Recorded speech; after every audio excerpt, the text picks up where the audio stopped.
السلام علیکم ګرانو کتونکو، زه یم تفهیم. ګرانو کتونکو، د افغان مهاجرینو د ټایم ختمېدو نه پس او د حکومت د طرف نه د اپریشن د اعلان نه پس دلته کې په نوښار کې خصوصي طور باندې او عمومي طور باندې په ټوله صوبه کې یو ناروا ظلم شروع دی. په هغې باندې نن د صوبایي امن جرګې چیرمین سید کمال شاه باچا هم خبره کړې ده او نوښار ته راغلی او په هغې باندې تفصیلي بیان هغه ستاسو مخې ته راغلی دی. خو زه په دې خبره کومه چې د افغان مهاجرین دې ټایم کې چې کم تلو کې دي او انتظامات کوي، خپل کورونه چې کم د هغوی دي هغه راغونډوي، سامانونه راغونډوي، د ترانسپورټ انتظام کوي، یو سلسله د روانه ده. تاسو ته په دې لاره ښکاري. خو دلته په تلو کې چې کم د پولیس د طرف نه د هغوی د لوټلو او هغوی د جیبونو صفا کولو، هغوی نه د موبایلو اخیستو، هغوی سره هتکامیز رویه، نو زه په دې خبره کوم چې دا جی نه مسلماني ده، نه پښتو ده، نه په یو معاشره کې، یو مهذبه معاشره کې د دې چېرته مثال نه میلاویږي. د تېرو 40 کالو نه 45 کالو نه یو قوم دلته میشته او د ریاست په وینا باندې د ریاست راوړي او یو ډېر لوی ازمیښت سره تیر شو، بې سر و سامانۍ په حالت کې راغلی. اوس ریاست فیصله وکړه، باقاعدګۍ سره مسلسل یو تسلسل جاری دی او روان دي. په دې تلو کې چې کوم د دې قوم، د دې پښتون قوم بېعزتي وشوه او د هغوی مسلسل هتک کېږي، په بازارونو کې ورپسې کوم منډې والې کېږي، ماشومان ورسره یو پوره کور ودروي او هغوی تذلیل کېږي. نو دا هغه څیزونه دي چې دا په تلو کې هغه 40 کالو 45 کالو چې کومه میلمستیا وه، هغه ښېګړه وه، نو هغه رشته مکمل طور باندې هغه د ختمولو کوشش کوي. د دې حوالې سره نن صوبایي امن جرګې سید کمال شاه باچا هغه دا اعلان کړی دی چې موږ به مقامي چې کومه انتظامیه ده هغوی سره به ملاقات هم کوو. دا چې کوم سلسله ده د تذلیل ده، په دې به هم خبره کوو چې چونکې دې ټایم کې مختلفو علاقو نه حکومت ګوري چې روان دي او یو تسلسل شروع دی. نو په داسې حالاتو کې په اخري چې کومې مرحلې دي هغې کې دا تذلیل نه دی پکار چې تلو کې د دوو یو ګاونډي هیوادونو د هغوی په زړه کې دومره بداوی راشي. نو په دې باندې به سبا د صوبایي امن جرګې وفد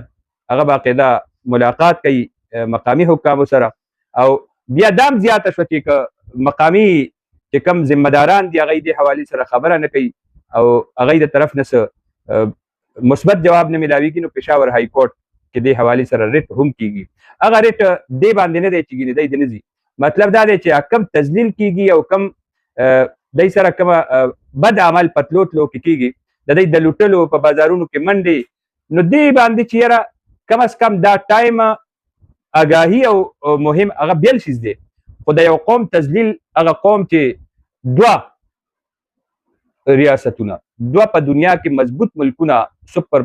طاقتونه، هغوی د بې سر و سامانۍ په حالت کې او بیا زمونږ د خپل حکومت د هغوی په دلچسپۍ باندې، د ریاست په دلچسپۍ او په یو ډېره غټه مړانه باندې هغوی له شکست ورکړو. هغه قوم دې ټایم کې دا قسمه زورولی کېږي، زوریږي، نو دې باندې به دی ریټ کوي چې یاره خپل وخت که میاشتې 2 میاشتې 3 میاشتې دا د دې دپاره نه چې دی دې نه ځي، د دې دپاره چې دا ټایم ورکوي چې د دوی دا مرحله کومه روانه ده او په یو درز باندې نه کېږي سړکونه، هلته کې هم ورته مسلې دي، دلته هم مسلې دي. نو انساني همدردو باندې دې حوالې سره خبره کېږي. به هر حال ما چې کومه خبره وکړه نو هغه د انساني حقوقو زمره کې او د پښتو د مسلمانۍ او د مذهب په دایره کې چې هیڅ چاته داسې نه کېږي. او موږ ته دا اطلاعات هم راغلي چې بازار کې پولیس افغان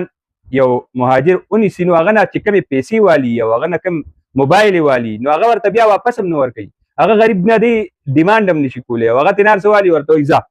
نو آیا دا قانون دی، دا آیین دی، دا مسلماني ده، دا پښتو ده؟ بیا داسې هم شوي دي چې جي تاڼې ته راولي او هغه نه ډېرې غټې پیسې اخیستې کېږي. باقاعده موږ سره د مختلفو علاقو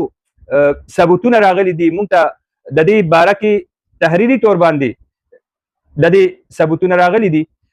خو چونکې د ریاست یو فیصله ده او پکار دا دی چې دې ته عملي جامه واچولی شي او دا وشي